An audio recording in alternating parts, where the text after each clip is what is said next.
بسم اللہ الرحمن الرحیم وبہ نستعین وعلی آلہ وصحبہ اجمعین اما بعد۔ ناظرین و سامعین، ہمارا پروگرام شخصیت پرستی اور اس کے مفاسد کے ایک اور حصے میں ہم آپ کا استقبال کرتے ہیں۔ اہلاً و سہلاً و مرحبا بکم کہتے ہیں۔ ناظرین، آپ نے ہمارے اس سے پہلے حصے میں شخصیت پرستی کے کیا مفاسد ہو سکتے ہیں اس میں سے چند کا ذکر سنا ہے۔ انہی مفاسد میں سے بدعت کا جنم لینا بھی ہے۔ شخصیت پرستی گویا بدعات اور خرافات کو جنم لینے کا ایک ذریعہ بن جاتی ہے، اور آج جب ہم سماج میں پھیلی ہوئی بدعات پر غور کرتے ہیں اور اس کا جائزہ لیتے ہوئے تاریخی مطالعہ کرتے ہیں تو معلوم ہوتا ہے کہ ہر بدعت کے پیچھے کسی نہ کسی شخصیت کا پس منظر ہمیں ملتا ہے، اور ان کے فالوورز جو ہیں اپنے ان اکابرین کے ایجاد کردہ اعمال کو دین سمجھ کر عمل کرتے ہوئے نظر آ رہے ہیں۔ جتنے اسلامی مہینوں میں ہونے والے خرافات ہیں، ان کا تعلق کہیں نہ کہیں کسی نہ کسی طریقے سے کسی نہ کسی شخصیت سے جا کر جڑتی ہوئی نظر آتی ہیں۔ گویا ان اعمال کے پیروکار شخصیت پرستی کے اندر مبتلا ہو کر بدعات کو رواج دے رہے ہیں۔ اسی طرح ایک اور مفسد یا ایک اور خرابی وہ ہے جہالت۔ جہالت جب آ جاتی ہے انسان میں تو اس جہالت کے ذریعے وہ جو ہے اپنے شخصیت ہی کو اپنا رہنما تسلیم کرتے ہوئے اسی کو اس بات کا اختیار دے بیٹھتا ہے کہ اس کا کہا ہوا یا اس کا لکھا ہوا یہی حق ہے اور یہی سب کچھ نجات کا ذریعہ ہے۔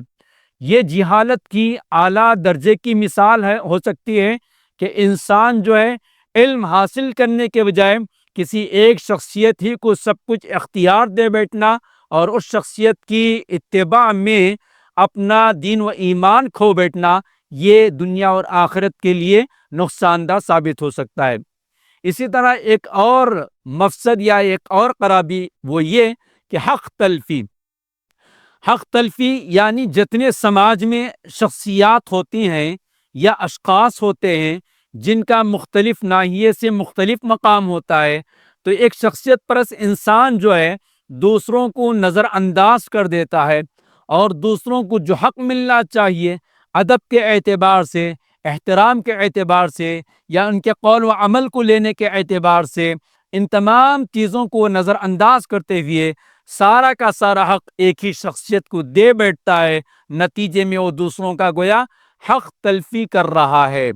اور اس کے ساتھ ساتھ ایک اور جو سماج میں برائی دیکھنے کو ملتی ہے وہ عدم احترام، یعنی دیگر جو افراد ہوتے ہیں یا دیگر جو مسالک ہوتے ہیں ان کا احترام ختم ہوتے ہوئے نظر آتا ہے شخصیت پرستی کے ذریعے۔ یہ تمام چیزیں میں نے آپ کے سامنے دنیا میں ہونے والے مفاسد کا ذکر کیا، لیکن سب سے بڑی جو پریشانی ہے، سب سے بڑا جو مفسد ہے وہ آخرت کا ہے۔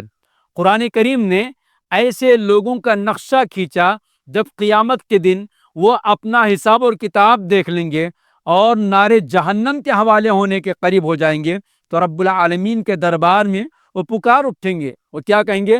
وَقَالُوا رَبَّنَا إِنَّا أَطَعْنَا سَادَتَنَا وَكُبَرَاءَنَا فَأَضَلُّونَا السَّبِيلَ، کہ اے ہمارے رب، وہ کہیں گے اے ہمارے رب، ہمارے جو کبراء ہیں یعنی ہمارے جو اکابرین ہیں جن کی ہم اطاعت کیا کرتے تھے، جن کی پرستش ہم کیا کرتے تھے، ان لوگوں نے ہمیں گمراہ کر دیا۔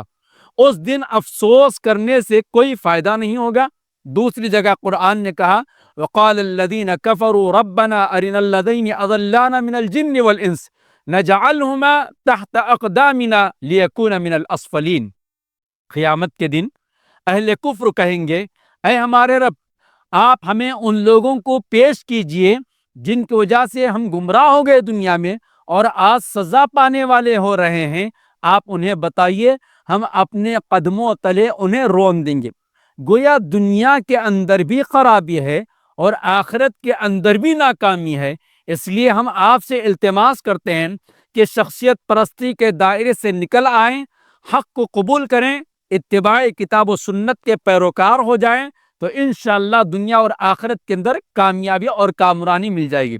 آخری بات یہ ہے کیا اسلام میں شخصیات کا احترام ہے یا نہیں، شخصیات کا معیار کیا ہے، شخصیات کو ہم کن معیاروں پر تولنا چاہیے، اس کا تذکرہ انشاءاللہ ہم اگلے حصے میں کریں گے۔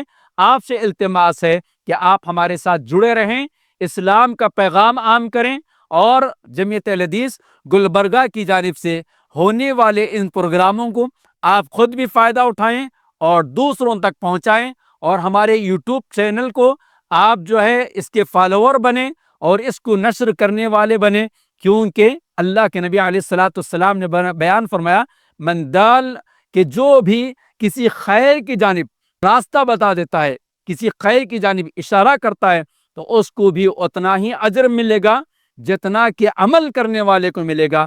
تو اس سے بہتر کیا ہے کہ سوشل میڈیا کے اس دور میں دین کی خدمت کو عام کرنے کے لیے جمعیت اہل حدیث گلبرگہ کی جانب سے چلنے والے اس چینل کو آپ سب عام کریں اور حق کی آواز کو بلند کریں۔ والسلام علیکم ورحمۃ اللہ وبرکاتہ۔